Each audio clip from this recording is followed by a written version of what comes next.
নমস্কার বন্ধুরা, সবাইকে শুভ সকালের অনেক অনেক শুভেচ্ছা। শুভ বিবাহের আজকের পর্বের রিভিউ নিয়ে আমি চলে এসেছি তোমাদের সামনে। বাংলা সিরিয়াল সমাচারে তোমাদের সবাইকে স্বাগত জানিয়ে আজকের পর্বের রিভিউ আমি শুরু করছি। শুরুতেই সুধা বলছে ঠাম্মিকে যে আচ্ছা তরিতা অনিমেষ এদের একটু খোঁজ দিলে হতো না, গ্রামের বাড়িতে যাওয়ার পর থেকে তো ওদের কোনো খোঁজই নেওয়া হয়নি। তখন ঠাম্মি বলছে কোনো দরকার নেই, ওদেরকে আমি এই বাড়ির সদস্য বলে মনেই করি না, তাই ওদের খোঁজ নেওয়ার প্রয়োজন বোধ করিনি, আর তাই আমি ওদের ত্যাগ দিয়েছি। তো ঠাম্মি বলছে যাও বরঞ্চ ডলির আজকে ফেরার কথা, সব অ্যারেঞ্জমেন্টগুলো সব ঠিকঠাক হয়েছে কিনা সেটা দেখে নাও। সুধা বলছে হ্যাঁ সব কিছু ঠিকঠাক আছে। এরপরে তো ডলি নিচে নেমে আসে, বিচ্ছুও আসে। তখন বিচ্ছুর হাতে কিছু দুটো টাকার বান্ডিল দেয় ঠাম্মি, বলছে এই টাকাটা রাখো, যত তাড়াতাড়ি সম্ভব তোমাদের বাড়িটা মেরামত করিয়ে নাও। বিচ্ছু বলছে না ঠাম্মি, এটা আমি নিতে পারবো না, কিছুতেই না। তেজ বলছে আমরা এখন এক পরিবার, তুমি এটা নিতে সংকোচ বোধ করো না, বরঞ্চ লাগলে তুমি আরও বলবে। বিচ্ছু বলছে কথাটা সংকোচের নয় জামাইবাবু, কথাটা আত্মসম্মানের। বিচ্ছু বলছে আমি জানি আমার ক্ষমতা কতটুকু, ডলিকে আপনাদের মতন ভালো রাখার সামর্থ্য আমার নেই, তবুও আমি বিয়েটা করেছি শুধুমাত্র আমার দিদির জন্য। আর আমার দিদি কখনো কারোর কাছ থেকে আমাকে সাহায্য নিতে শেখায়নি, বরঞ্চ আমাকে নিজের পায়ে দাঁড়াতে ভরসা জুগিয়েছে। আমার দিদিও তো চেষ্টা করে এই ম্যারেজ ব্যুরো, ইভেন্ট অর্গানাইজেশন এই ব্যবসাটা দাঁড় করিয়েছে, আমিও পারবো। তাছাড়া আমি তো চাকরির জন্য অ্যাপ্লাইও করেছি, আমি ঠিক কিছু না কিছু একটা জুটিয়ে নেব। এটা শুনে কিন্তু সবাই খুশি হয়, কিন্তু ডলি মনে মনে বলছে বিচ্ছু তো কোনো কিছুই নিতে চাইছে না, ওদিকে বাড়ি এত টানটার অবস্থা। তখন বিচ্ছুকে কাছে টেনে বলছে এটা কি করছো বিচ্ছু, নিয়ে নাও না, বাড়ির তো এই অবস্থা বুঝতেই পারছো। বিচ্ছু তাও বলছে না, খবরদার, যতই থাক আমি এটা নিতে পারবো না। এরপর ঝিনুক তার দিদিকে সাইডে নিয়ে গিয়ে বলছে যে আমাদের ভাই কত বড় হয়ে গেল না, একজনের দায়িত্ব নিতে শিখে গেছে, কতটা ম্যাচিওর্ড হয়ে গেছে। সুধা বলছে হ্যাঁ, কিন্তু আমি একটা কথা কিছুতেই বুঝতে পারছি না। ও বারবার করে বলছে যে ও আমার জন্য বিয়েটা করেছে, আমার খুশির জন্য। ও বিয়েটা মন থেকে করেছে তো। ইতিমধ্যে দেখা যাচ্ছে জ্যোৎস্না দুটো টিফিন বক্স ভর্তি করে মানে ডলির পছন্দের খাবার দাবার আর অনেকগুলো প্যাকেটে ডলির জন্য শাড়ি গয়না সবকিছু নিয়ে এসেছে। এটা দেখে কিন্তু ঠাম্মি খুব রেগে যায় যে তুমি এটা কি করছো জ্যোৎস্না, তুমি জানো না ডলির নতুন বিয়ে হয়েছে, আর তুমি কেন ওই সমস্ত কিছুকে স্পর্শ করেছো। ঠাম্মির এই কথাটা শুনে কিন্তু সুধা, তেজ এদের কারোরই ভালো লাগে না, ডলিরও ভালো লাগে না। এরপরে শিলা যখন গাড়িতে তুলতে যাচ্ছে জিনিসগুলো, তখন বিচ্ছু আবারও বলে আমাকে ক্ষমা করবেন ঠাম্মি, আপনি আমাদের বাড়ির জন্য মিষ্টি পাঠিয়েছেন, আমি সেটা নিচ্ছি, কিন্তু যেই শাড়ি গয়নাগুলো পাঠাচ্ছেন এটা আমি নিতে পারবো না। তখন ঠাম্মি মনে মনে ভাবছে সুধার মতোই আত্মবিশ্বাস আত্মসম্মানীয়, আত্মসম্মান ওর আছে, ঠিক আছে।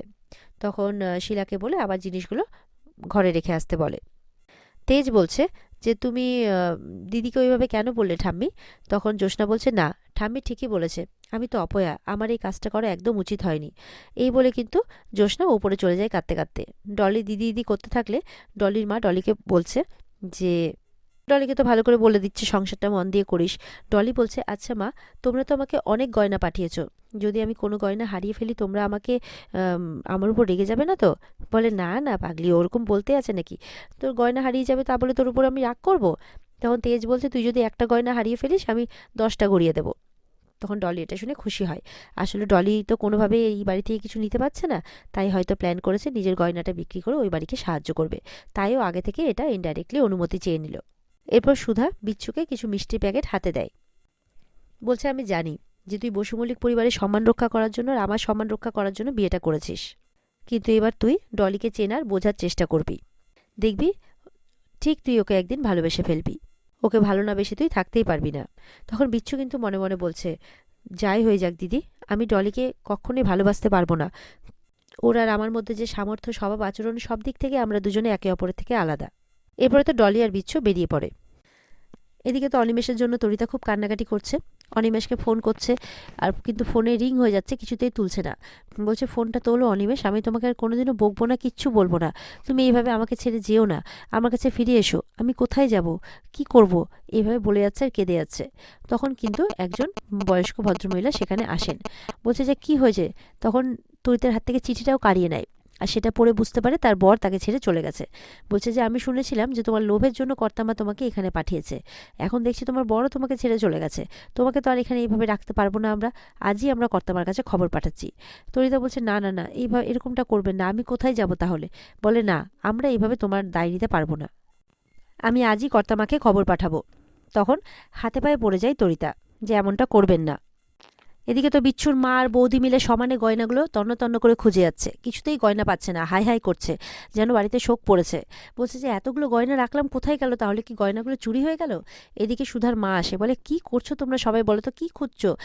বলে ওই যে আমরা বিয়েতে গয়না পেয়েছিলাম না, অনেক গয়না অনেক গয়না, অনেক টাকার গয়না, সেগুলো সব একটাও খুঁজে পাচ্ছি না, তো মনে হয় সব চুরি হয়ে গেল, আমাদের সব শেষ হয়ে গেল। তখন সুধার মা বলছে তোমরা কি জানো না যে বিচ্ছু সেই সমস্ত গয়না সেই দিনই তো ও ঠাম্মির হাতে, মানে ডলির ঠাম্মির হাতে দিয়ে এসেছে। বলে তখন বিচ্ছুর মা আর কি কাঁদতে কাঁদতে বলছে, জানলে কি আমার ছেলেকে আমি আটকাতাম না, এত বড় সর্বনাশ করাতে আমি বাধা দিতাম না। বলছে আমার নিজের পেটের ছেলে, সে কিনা আমারই এত বড় সর্বনাশ করলো, হায় হায় হায় ঠাকুর, তুমি আমাকে এই দুর্দিন দেখানোর আগে মেরে ফেললে না কেন, এইভাবে করছে। ইতিমধ্যে দেখা যাচ্ছে ডলি আর বিচ্ছু চলে এসেছে। ডলির হাতে ব্যাগ দেখতে পেয়ে তো একদম মানে কাড়িয়ে নিয়ে নিয়েছে। বলে এই এত কিছুর কি দরকার ছিল, এত কিছুর কি দরকার ছিল? বলে আচ্ছা ঠিক আছে, অদিতি বলছে আমি রেখে আসছি। তখন জেঠিমা বলছে দে দে আমি রেখে আসছি। অদিতি বলছে চলো চলো আমরা দুজনেই যাচ্ছি। ভাবছে বোধহয় গয়নাকাটি পাঠিয়েছে, সেটা নিয়ে ডাইরেক্ট চলে যায় রান্নাঘরে। আর এদিকে ডলি আর বিচ্ছুকে সুধার মা বলছে যাও তোমরা এবার গিয়ে হাত পা ধুয়ে নাও, একটু পরিষ্কার পরিচ্ছন্ন হয়ে যাও, তারপর খাওয়া দাওয়া করবে। রান্নাঘরে গিয়ে তো উৎসাহের সাথে প্যাকেটগুলো খুলছে যে এই বুঝি গয়না বেরোবে। যেই খুলেছে দেখছে যে মিষ্টি আর খাবার দাবার। এটা দেখে তো এমন রেগে যায়, মানে জেঠিমা বলছে যে এত কিছু করে বলার পরও মেয়ে ওই বাড়ি থেকে কিচ্ছু নিয়ে আসলো না, এর শাস্তি তো ওকে পেতেই হবে। মানে একবারে চণ্ডাল মূর্তি ধারণ করেছে এই বিচ্ছুর মা। এদিকে তো সুধাদের বাড়িতে ঝিনুকের নামে চিঠি এসেছে। ঝিনুক বলছে আমার নামে? খুলে দেখে যে ব্যাঙ্গালোরের একটা ট্রেনিং সেন্টারে চান্স পেয়েছে ঝিনুক। তো এটা শুনে তো একটু খুশি হয়ে যায়। তারপরে বলছে, তারপরে একটু দুঃখ পায় যে আমাকে এবার এই বাড়ি ছেড়ে সমুদ্রকে ছেড়ে অনেক দূরে চলে যেতে হবে, আর আমার ফেরা হবে না। তখন দিদিকে যাচ্ছে খুশির খবরটা দিতে। ততক্ষণে সমুদ্র চলে আসে। সমুদ্র এসে বলছে কি দেখে কি লুকোচ্ছ, ঝিনুক তো কিছুতেই দেবে না। কিন্তু সমুদ্র জোর করে দেখে নেয়। দেখেই সমুদ্র বলছে তুমি ব্যাঙ্গালোর চলে যাবে? বলে হ্যাঁ আমাকে যেতে হবে। বলে তুমি একবারও আমার কথা ভাবলে না? ঝিনুক বলছে তোমার কথা ভাবতে গিয়ে তো আমি দোটানায় পড়ে গেছি। এদিকে সমুদ্র কি করে, ঝিনুকের কোনো কথা না শুনে ঝিনুককে সঙ্গে করে নিয়ে যায়, যেটা কিন্তু ঝুম্পা দেখতে পেয়ে যায়। আর ঝুম্পা খুব রেগে যায়। এরপরে এদিকে তো তেজ, মেচকা, তেজের বাবা সবাই মিলে ওই 75 ইয়ার্সের যে প্রিপারেশনটা সেটার ব্যাপারে কথাবার্তা বলছে।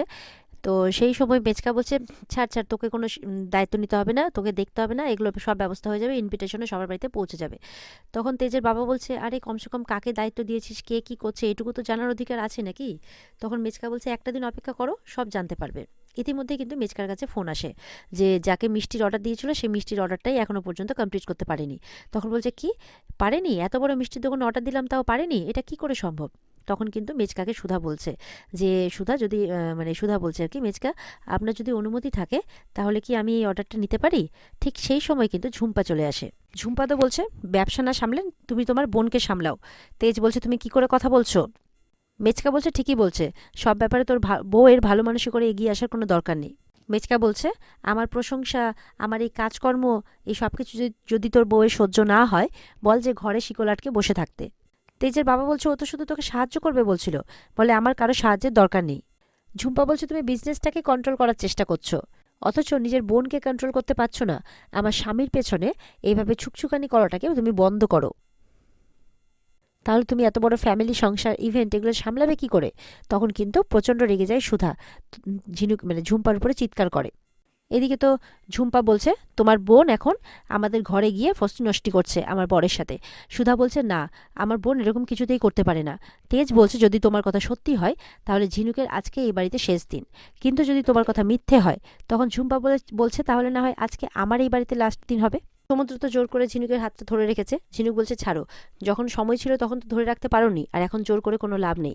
সমুদ্র ঝিনুককে কিছুতেই ব্যাঙ্গালোর যেতে দেবে না। ঝিনুক বলছে আমি যাব, যত দূরে সবাই আমাকে দেখতে চেয়েছে তার থেকে এক পা দূরে আমি দাঁড়িয়ে থাকবো, যাতে আমরা একে অপরের ডাকও না শুনতে পাই। সমুদ্র বলছে কেন যেতে চাইছো? ঝিনুক বলছে তোমার জন্য। আমি এখানে থাকলে তোমার সংসারটা কোনোদিনই বসবে না। বলে আমার সংসার? কিসের সংসার? তোমার মনে হয় যে ঝুম্পার মতো মেয়ের সাথে আমি সংসার করতে চাই? ঝিনুক বলছে না চাইলেও তোমাকে করতে হবে, তুমি 7 পাক ঘুরে তাকে সিঁদুর পরিয়েছো, অগ্নিসাক্ষী করে বিয়ে করেছো, সুতরাং সংসার তোমাকে ওর সাথে করতেই হবে। এদিকে তেজ, সুধা সবাই মিলে কিন্তু ঝুম্পার ঘরে এমনকি ওপরে সব ঘরে খুঁজে বেড়াচ্ছে, বারান্দায় কোথাও কিন্তু তাদের দেখতে পাচ্ছে না। তখন সুধা বলছে কই, তুমি তো বললে ওপরে আছে। বলে এখানেই তো ছিল, গেল কোথায়? ঝিনুক বলছে আমি একটা সাধারণ বাড়ির মেয়ে, আমার দিদি অনেক কষ্ট করে আমাকে লেখাপড়া শিখিয়েছে, আমাকে নিজের পায়ে দাঁড়াতে হবে, আমার পরিবারের পাশে দাঁড়াতে হবে, আমাকে যেতে হবেই। সমুদ্র বলছে তাহলে তুমি ফিরে এলে কেন? ঝিনুক বলছে ঠাম্মির জন্য, ঠাম্মি আমাকে এই বাড়িতে নিয়ে এসছে তাই আমি ফিরে এসেছি। ঝিনুক বলছে আমি তোমাকে জোর করে হাত জোর করে রিকোয়েস্ট করছি, আমাকে তুমি যেতে দাও এখান থেকে। কিন্তু সমুদ্র কিন্তু কিছুতেই যেতে দেবে না, বারবার হাত ধরে টানাটানি করছে ঝিনুকের। এরপরে সুধারা দেখতে পাচ্ছে, মানে ঝুম্পা শুনতে পাচ্ছে সুধাদের ঘর থেকে আওয়াজ আসছে। বলছে, তোমরা তো বাইরে আছো, তাহলে তোমাদের ঘরে কে আছে? ঝিনুক বলছে যে তোমার একটা সংসার আছে, এটা তুমি ভুলে যেও না। সমুদ্র বলছে, ভুলে যাব, আমি সবকিছু ভুলে যাব, আমি শুধু তোমার সাথে থাকতে চাই। সমুদ্র বলছে, তুমি কেন বুঝতে পারছো না, তোমাকে ছাড়া আমি মরে যাব। তখন কিন্তু সমুদ্র মুখটা ধরে নেয় ঝিনুক, যে তুমি কি বলছো এইসব। এরপরে সমুদ্র ঝিনুককে কাছে টেনে নেয়, দুজন দুজনকে জড়িয়ে ধরে। আর ঠিক সেই সময় ঠাম্মি আর বাড়ির সবাই সেখানে চলে আসে। বলছে যে কি হচ্ছে এসব। ঝিনুক আর সমুদ্র তো অবাক হয়ে যায়, ভয় পেয়ে যায়। আর সুধাও অবাক হয়ে যায় যে কি হচ্ছে, এবার না জানি ঠাম্মি কি করবেন। এখানে আজকের পর্ব শেষ হয়ে যায়। তো বন্ধুরা, এই ছিল আজকের পর্বের রিভিউ। ভালো লেগে থাকলে অবশ্যই পর্বকে লাইক, কমেন্ট আর চ্যানেলকে সাবস্ক্রাইব করতে কেউ ভুলবে না। আর পর্বের বিস্তারিত দেখতে অবশ্যই স্টার জলসার পর্দায় চোখ রাখবে। দেখা হচ্ছে আগামীকালকে। সবাই ভালো থাকবে। টাটা।